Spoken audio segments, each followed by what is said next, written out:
All right, everyone. I need you to make a lot of noise. I need you to make so much noise that they wonder in that restaurant what's going on in here and how come they're not in here, okay? Can you do that? Yes. Let's go. Friday the 13th. No.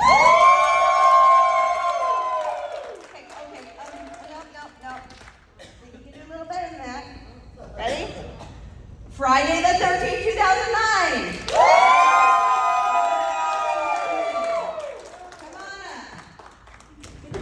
Can't with him. Just bringing this out because this Q&A is gonna be sick. What's going on, everybody? Hi. Thank you so much for coming out. Welcome back to Days of the Dead. Yes, sir. So, no, I'm sorry, I cut you off. Hi. Already ruined it. Welcome back. Good to be here. It's been a while since I've seen you guys, huh? November. Chicago, right? Yeah. Craziness. Yeah, there's a lot bigger group now, so a little more intimate now, huh? Derek and I are always intimate. Always. Jonathan's like the best. Like, real quick story before we get started. I tell the story about how the very first day that we met. We were doing, on Friday the 13th, we're in Austin, Texas, and the day before we were supposed to film for the first time, or I was, we had a big get together so everybody can kind of get to know each other and eat. At one point, this guy comes over to me at the bar who has energy through the roof. Like, imagine how mellow it is right now. How mellow it is right now. I don't know. Dude, hey man, what's going on? I'm Jonathan. And I'm like, oh hey, Derek. He's like, dude, do you realize you're playing Jason? And I go, dude, how fucking cool is that, right? Dude. He didn't realize it. He didn't need to tell him. And he's like, dude, we're gonna be friends. I'm like, cool, nice to meet you. Like, security. 15 years later, here we are, still friends, scooping around, even when we're not doing cons. Yeah, that was a crazy time, man. Do you guys know how long it was? What freaks me out is when people, like when we did that show and have taken pictures with children, and now they're like 6, 7, like, hey, I met you when I was 2. And you're like, I'm fucking old. all I hear is We blah, kidding, blah, I'm old. all I hear is blah, blah, blah, you're old. I don't know if he's made it here yet, but Gabe showed me a picture. Oh yeah, that he you took recreated the when picture. you were holding him. Oh, yeah. Right? Has he gotten to your table yet? Yeah, we recreated the table. Oh my God. Can I ask you a question about that? Please. What was with that mustache you had? He has this picture, this kid, this guy Gabriel, had a picture from like 10 years ago. He was like 12 years old, and it's Derek holding him up, like under his arms. And he brought that photo, and they recreated it today. So now it's him holding a 22-year-old kid up in the air. But in the picture from 10 years ago, Mr. Meares here had a McMustache. He looked like a French villain. Guys. He looks like one of those guys who's like, like tying a girl to the train tracks. Oh, dude, yeah. And twirling his mustache. Dude, absolutely. But that was when I didn't have the goatee to go with it. That had a pointy goatee. Even more like snidely whiplash. I love it. But the reason that happened was for all my life I've had alopecia and I've never been able to grow hair. Like I don't shave my head. But at one point I started to be able to grow facial hair only. And like a lot of my makeup artist friends, I would post pictures like Teen Wolf. Yeah. That's your biggest flash. You can grow a mustache. So true. But different like makeup effects are like, dude, who did your mustache? Like that looks real. And I'm like, it is real. Oh, so you're lying about alopecia? No, it took me 35 years to grow this. Do you know how hard it is as a in your like late adult life to ask friends? Hey man, how do you shave?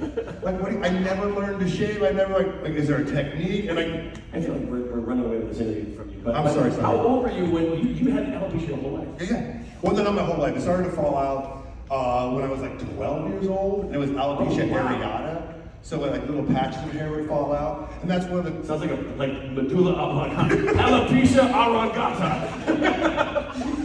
But that's one of the reasons tied into Friday the 13th. When I watched part 4, which is my favorite installment of Friday the 13th, when Corey Feldman was confronting Jason and shaved his head, and it was like, Jason! I remember watching it because my hair was in tufts at the time, and that's what my hair looked like. And I was like, oh, I'm like a little, like I look like a Jason.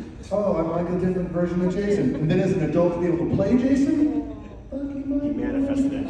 And that right there, folks, is the power of manifestation. Well, gentlemen, I would love to know more about you personally and your acting journey. How did this all begin for both of you? I want to hear Jonathan's talk.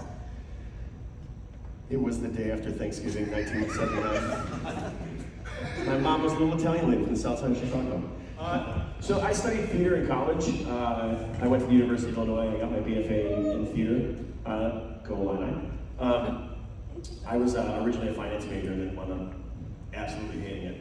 And studied theater. I was in the acting conservatory for a couple years, and I wound up focusing on directing and playwriting.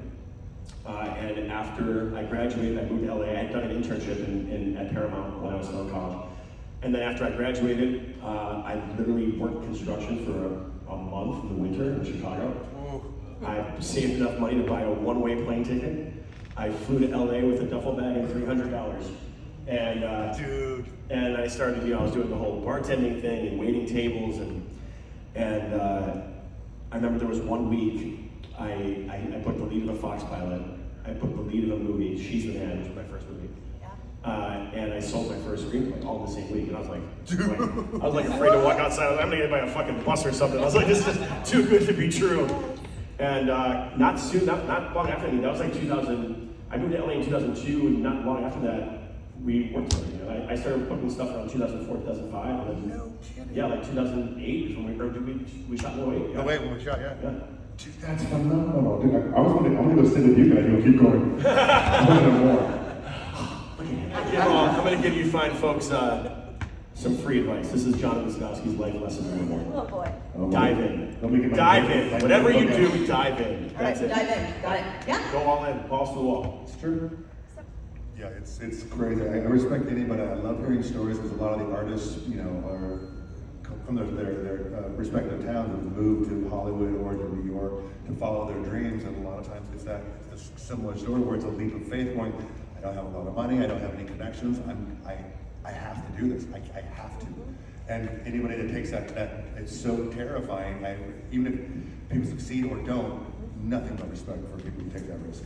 Fun fact, Derek, acting is actually his plan B. He originally wanted to be a professional finger painter. True. And it just didn't work out. Yeah. They're like, oh, you can't do finger paint with blood. I'm like, why not? I'm like, so I had to Guess I'll be an actor. Stupid. Derek, tell us about yours. My story is I'm originally from Bakersfield, California. And I started going into, it started in high school where I started doing theater. And at one point we had a field trip to go see something called Comedy Sports, which was an improv comedy show. I'm like, what? Like, Is that how you got involved with that? Yeah. No way, Yeah. dude. I thought I was like, what? This sounds stupid. Like, I don't want to. So I went to the show and I went, wait, there's no script. They're doing live comedy and making it up on the spot. It was like a giant magic trick to me. I was blown away.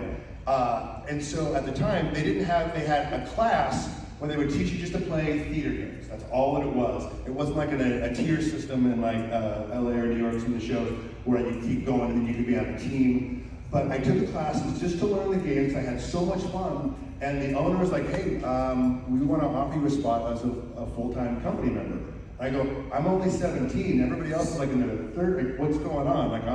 And they're like, no, we think you're talented. I'm like, what?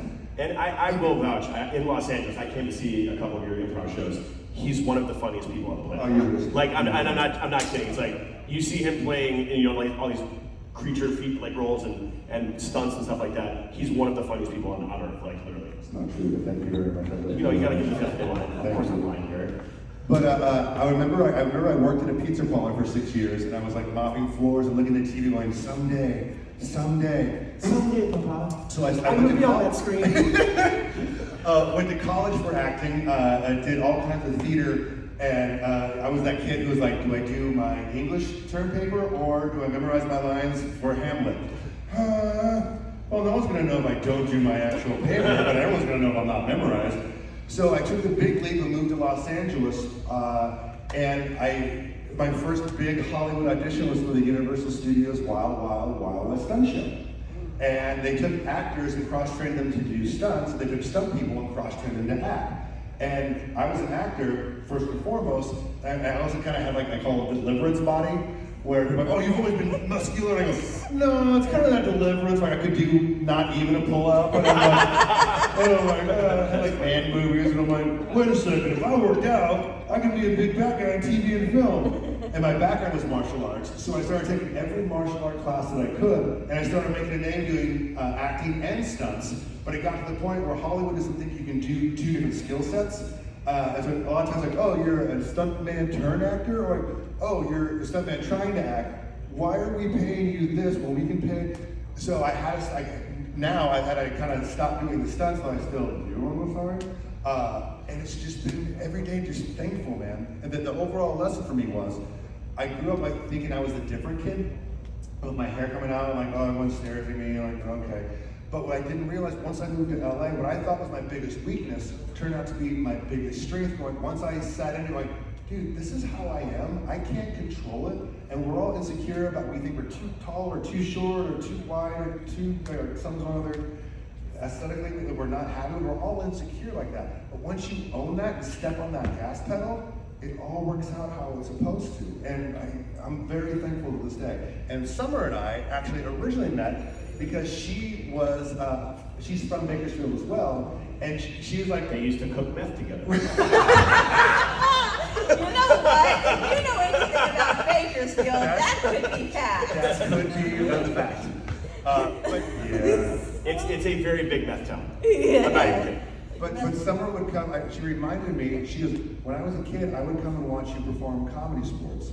And then we reconnected to doing these Days of the Dead shows. And I'm like, wait a second, what?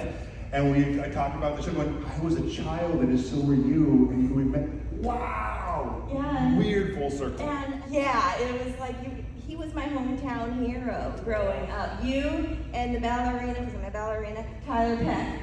New York City Ballet from Bakersfield, right? I didn't know that. I don't know that either for a long time, but yeah, you two are like my hometown heroes. Oh, that's so nice, thank you. Yeah. That leads me to my next question. Obviously, you were a great inspiration to me growing up as a young performer. Who inspired you guys when you were just starting Great out? question. This ties into actually what Derek just said, because I honestly, I truly believe that comedians are the best actors. Gotta make them laugh before you make them cry. And I gotta say Robin Williams. Yeah, Like, absolutely. I think when you watch his dramatic work, and then you also watch what he does on the comedic side of things, I mean, he really can hit every color on the spectrum. And I think what I strive for specifically, I would never try to be Robin Williams, there's only one Robin Williams, but I think trying to emulate what he did in regards to versatility, I think the best actors are the most versatile actors. So I think being able to play any role and being able to do it convincingly, I always said one of the best compliments I've ever got was when someone tells me, oh, I didn't realize that was you in that movie. And I was like, yeah. literally, that makes me, I got goosebumps right now, because I'm like, that's my job. Like, I'm Jonathan right now, but if you see me in something and you didn't even recognize me from a different role, that's the best compliment you can pay me. Dude, I say that all the time. The best is when someone comes to my table and, wait a second, I didn't know that was you. And I'm like, and they feel bad. I'm like, no, that is the best compliment. Thing, yeah. Thank you so much. Yeah. Mine's a little kind of out there a little bit, where I've never, when people go like, who do you look up to or who do you respect as an actor? It's me. Besides Jonathan, I really don't, the category it's not really an actor. What early on in my career and still inspires me to this day is a musician named Mike Patton. He's like the lead singer of Faith No More, Mr. Bungle. Oh yeah. All kinds of. And the reason that I like him so much, or am inspired by him, is because I read an article once and we talked about just creation in general and what your own art is to express yourself. Where he would break boundaries going like, why color in the lines? Like, what do you want to do? Like, as long as it's real to you and like express it. It can be crazy, batshit or whatever, like it doesn't matter as long as it fits with you and it's coming from you and it's truthful. And I was like, oh my God, so all my things I do are always inspired by that. And it's crazy because we have mutual friends, and friends are like, oh dude, you want to meet Mike? I can set up, no. I can't ever meet him, because if I do, he turns out to be a douchebag, it will crush me. Yes. It will crush me. And I love all of his music. That's always a dangerous game when you get to meet your heroes. I use that term very loosely because, hero worship is kind of freaky. But I was nervous about meeting him at a con as an adult because I'm like, what if he's an asshole? My whole childhood. He is actually ruined. Derek is the sweetest guy. Luckily, I love telling the story. So we were shooting. Can someone bring a baby up? Because I will punch it in the face. He will punch that thing. You're serious. Ruin your street So, career. when we were shooting, and it was my death scene we were shooting in Friday the 13th. And so there's this part where basically looking on the ground, I find this weed, and I see these two shoes, and I look up, and it's Jason. And then I like he chases me, I backpedal, I hit this tree, and then he chops my fucking head off. When I did this, I didn't have any back padding on. I just realized there's some kids here, and I'm swearing like a sailor. So I fall into this tree, and I slide down, and I scrape my entire back, because it was like the bark of the tree. And I literally slide down this tree, and I'm like, oh, and Derek is there, and he has his mask on and everything. He pulls his mask off, he's dressed as Jason, he's like, oh my God, are you okay? Oh my God, I was like, he's like, can we get a medic? Can we get him some back pads? Oh. And it's literally, I was like, you're the sweetest Jason Voorhees. Yeah, I don't know, whatever. Well, were you already a stunt and doing stunts when you got that role? Yeah. So you know about safety then, and... Oh, it's all my background. That's what they get. Put a back pad on them, shoot them up this way. Yeah. It's respect, man. We all work together. No need to get hurt. A lot of the stuff on the show, it's a dramatic dance. And so you make sure that you're committed to it. It's choreographed. It's choreography of the ballet, essentially, right? Yeah, exactly. What's cool also, and everyone, there's no right or wrong way to approach a role, because we all approach it differently and have different techniques. But early on, when I did Friday, people kept asking me so did you stay with you stayed away from the cast and crew? And no, because I don't. A lot of times when that happens, they'll become afraid of you. And when you're doing this elaborate dance, they're already heightened already, and if they make an error, someone's going to get hurt. And I go, my mentality is, we're all professional actors, and we can be friends and hang out. And when it's time to do the scene, we're going to be professional and go to that emotional spot and make it real. There's no reason to hurt anybody, because if you can't do it, you don't belong there. Yeah, I've actually worked with people in the past, other actors, who have to stay in this mindset the entire time, that they're in this role. And I'm like, it's fucking acting. It's not real. And I get it. I'm just saying, me personally, flip it on. It's to me, it's like a light switch. Like you said, there's different, psychological and emotional techniques they teach you in theater school and stuff like that to kind of get you to a deeper level and kind of drop into that character. But yeah, that's what I love about it too. I mean, it's I get to be Jonathan and hang out with this guy and have lunch and stuff like that. And the minute they say roll camera and action, I am not Jonathan anymore. I am a different person. Murder. And he's gonna kill you. Yeah.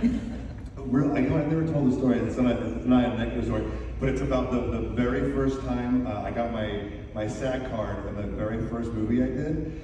I was so new. My background was all theater. I didn't know hardly anything about TV and film. I did this movie. It's called Hurricane Festival, and it was a kind of a mice and men road trip type movie, crazy. Meets Midnight Cowboy. Nuts. But I kind of played the Lenny type character. Yeah, it was messed up. But I was super stoked because my friend Andros Jones was in it, and me being a huge horror fan going, oh my God, that's the karate guy from Nightmare on Elm Street. What? No way. Oh my God, this is a professional job. So we had a big meeting with cast and crew, and we're at this table talking about the things, and we're going to go on location. And at one point, Andros stands up and goes, hey guys, I just want to let you guys know, when we're on the road, because most of the scenes take place in this traveling bus that we're in, kind of a hippie type bus. He goes, no need to get me a hotel room because my character would sleep on the bus, and I'm just going to go ahead and sleep on the bus. And everyone's like, oh, okay, cool, that sounds great. And Derek, who is new to the entire industry, everything in Derek's world is improv and bits. Derek goes, and they continue, and I go, really quick. Oh, Derek, you have yeah, I just want to say something too. Hey, similar, when we're on the road, and we're supposed to be in the bus, at night, I'm gonna take a hotel room, if that's okay, and in the morning when we're on set, I'm gonna act like I slept on the bus. And they're like, ah! And Andros just looks at me like he's gonna murder me. I'm like, yeah! And he's like, oh no, this is inappropriate for what I just did. I had no idea. I thought he was gonna kill me. Yeah, So, but since they were friends, everything was great. Me fucking up. You can pretty much guarantee that whenever Derek and I are in a very serious situation, we're probably going to crack a little jokey joke.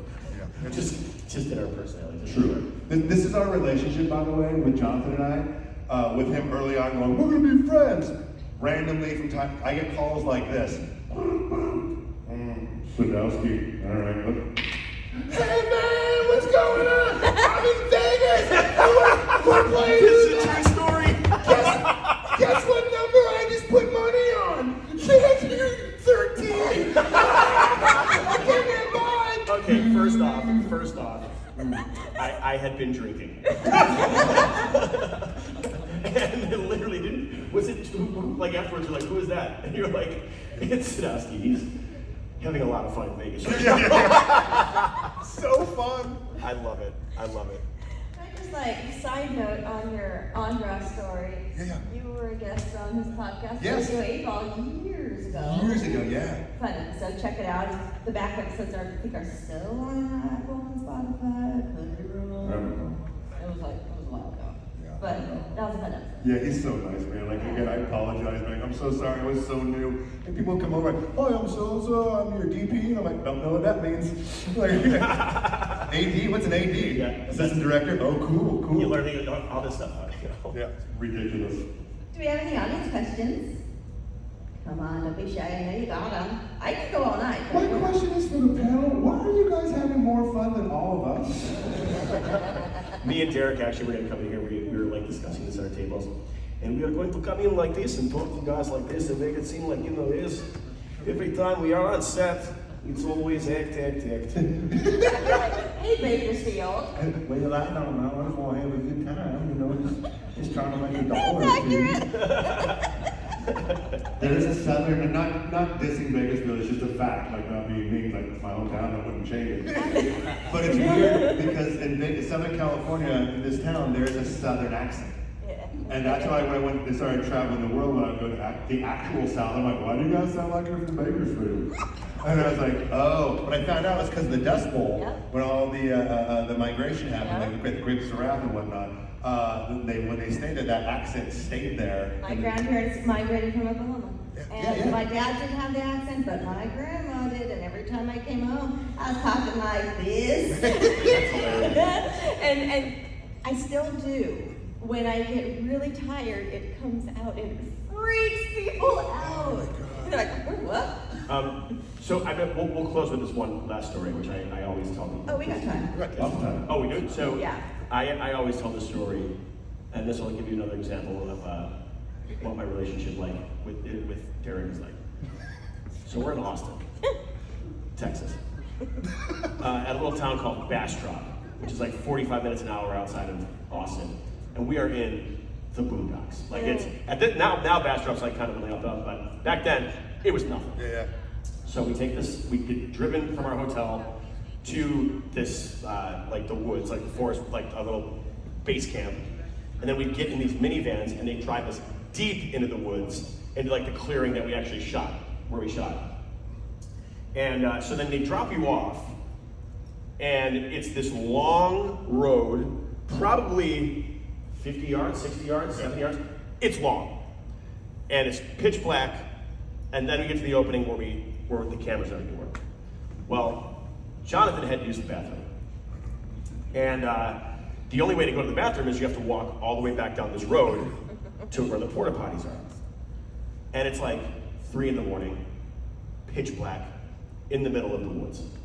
So I'm like, hey, anybody else have to go to the bathroom? I didn't want to walk, I was like scared. Everybody's like, no, we're good. And I was like, fuck. I was like, God damn it, I gotta walk by myself. So, what we talking my side, my friend. oh yeah, so wait, so then I head off down this road. So we're sitting there at the monitors with the the chairs. There's different monitors set up so you can watch the scenes and whatnot. And one of our producers, with a toothpick in his mouth, goes like, someone needs to go scare that guy. Everyone's dead tired in a full Jason outfit. I'm like, on it. And he's like, no, dude, like you're in full gear. I go, I know. So I'm like walking. There's like noises. I go to the porta potty, do my business. I'm coming back out, and I am on like pins and needles. It's like scary. I don't know if you've ever been in the woods at night with no flashlight. Horrifying. So I start walking down this road again, and I'm like, you know what? I go, it's fine. The minute I say that, Jason Voorhees jumps out from behind a tree in full Jason gear, and I literally scream like bloody murder. Can I be your Please, Can I do dance. So this is what happened. I went, I can't be there because he's gonna expect it. What about this far? He'll probably drop his guard. Okay, so I'm making noise. I'm like, it's gotta be something weird because it can't be like, because then you know it's someone else. So I just hissed. I jumped, I went, Jonathan does this. I went, oh fuck, I didn't scare him. I didn't scare him. No, dude, no. It's that point of being flight and fight. I didn't know if I was gonna run or punch you in your freaking face. I was like, it was fight or flight, and I chose to dance. So funny, man. I think it was the same night also at the end, like I made you guys all, it was such a long drive back to the hotel. I'm explaining part 6 to the entire cast of writers. We're all the same man together. Because part 6 is when Alice Cooper plays Man Behind the Mask. Here, hold on, plug us in the radio. Everyone is literally like, trying to stay on. I'm like, so this is Alice Cooper, like the man they did an MTV thing where and he's like, now mind you, this is after like a 17-hour day. Yeah. We're just like, shut the fuck up! the man behind the mask. You're like, oh yeah, cool. No, it's longer. Hold on, listen. So fun. That's also, did I tell you the story also that one time, like I try to tell stories, because I love coming to these shows and hearing older actors' stories, so if I talk too much, let me know. But at one point, when we were filming, I'm not sure if you knew this, there was a Boy Scout convention that was happening at the next campsite over. And there was like hundreds of kids doing this big Boy Scout thing. And Brad and Drew, our producers, were like, oh man, like somebody, you should get you should go over there and scare all those kids, like open the auditorium, there's like 500 kids, and just scare them and freak them out. And they're like, yeah, and I go, no man, that's not cool, that's not how you do it. He's like, what do you mean? I go, what you do is you go and wait by the bathrooms, so when one kid comes out, you scare that one kid dressed as Jason. He runs back in and tells everybody else there's Jason Voorhees in the wood. All those people think he's a crazy person and he's scarred for life. and then Drew goes, you're fucked up. That's fucked up, dude. That's fucked up. Super dark. Everything all right at home here? Okay, so one of the reasons you're one of my favorite Jasons is the way. Oh, don't tell him that. Don't tell him. His head is just. Sorry, go on. It's the way that you move when you kill people. And I think of like the cold open to the movie, which essentially plays like a great short film in itself. And the way that you killed the last character in that cold open before it went to the title card, the way you like moved and you kept your momentum going forward while turning your body and swinging. And I was just wondering, like, was that process, was it storyboarded, or was it just, did you come up with that, or how? First of all, I love you for saying that. Thank you for picking up on that. It was so funny. That was there's a big thing. We actually talked about this and like how he crafted that character. He wanted to make him more human and more movement based. Yeah, and I kept saying like Marcus for that action. It's so funny. The director for that shot, he actually goes, Derek, you're doing this thing. And goes, well, would you come over? This is not his accent. I always do this for some reason. It's not even German. So you're doing this thing. I want you to come here, lift it this way, and come down like this. And then I go, yeah, but no. And I go, it has to be an emotional release. It has to be like a shake, and so everything has to. You have to have that emotional energy because the tide, Jason's tide of love, just got crushed. It's almost like you just kicked like someone, like imagine you kicking your child or your dog in the face. We all have that emotional keyboard. So that energy builds up and it has to be released. I go, when you're doing this, I go, if you're just doing the arm, that's only so much strength. I go, but if it's here and if you're relaxed, it's your whole body to come through that energy. That's what you do. And he's like, you thought about this quite a bit. You just do your thing. And it turned out to be the big thing of the trailer that showed everybody. And I'm like, oh! Because I kept going, you want that energy to keep going. Yep. That way you think when you cut, that energy still comes and it stops, but it's going to go through them. It also, like I told people this too, like the way you built up to that crescendo at the end of that, like the audience is now shot out of a rocket. Like they're like, what the hell just happened?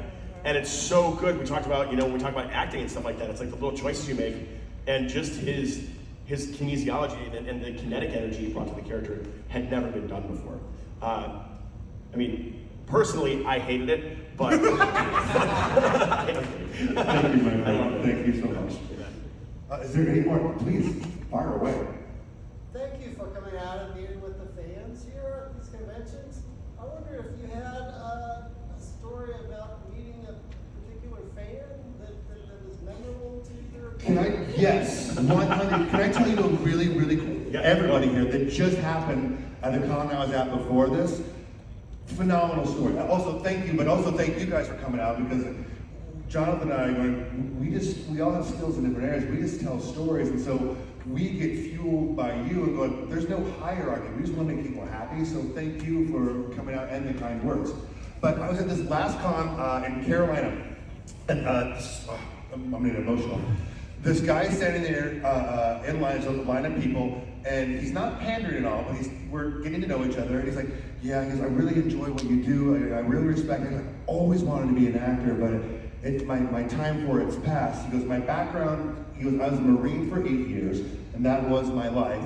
He goes, since then I've gotten out, I have 2 older girls, and I had to take a job just to survive and take care of my kids, and now I have 2 young boys, and I'll never be able to do that dream, and I've always wanted to, and I just don't have time, and there's no way to do it. He goes, I would even just kill to be an extra in a horror movie or a movie in general. And he's being so sincere, and my wife and I, as artists, we kept going, it's never too late to create. We all have different strengths and weaknesses. No, it can work out. But also, what you had said before, Jonathan, about putting that, asking the universe, or putting that intention out there. I go, we were to have this long conversation when you have to put that intention out there so people don't know, or the universe doesn't know unless you ask for it. Right then, out of the corner of my eye, a guy steps forward and goes, hi, my name's Star Jones.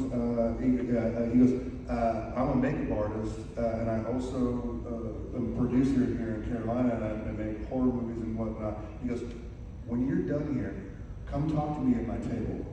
We're gonna make that dream a reality. And I was like, and the guy looks at me, and I go, dude, I just did a Japanese produced movie with Star.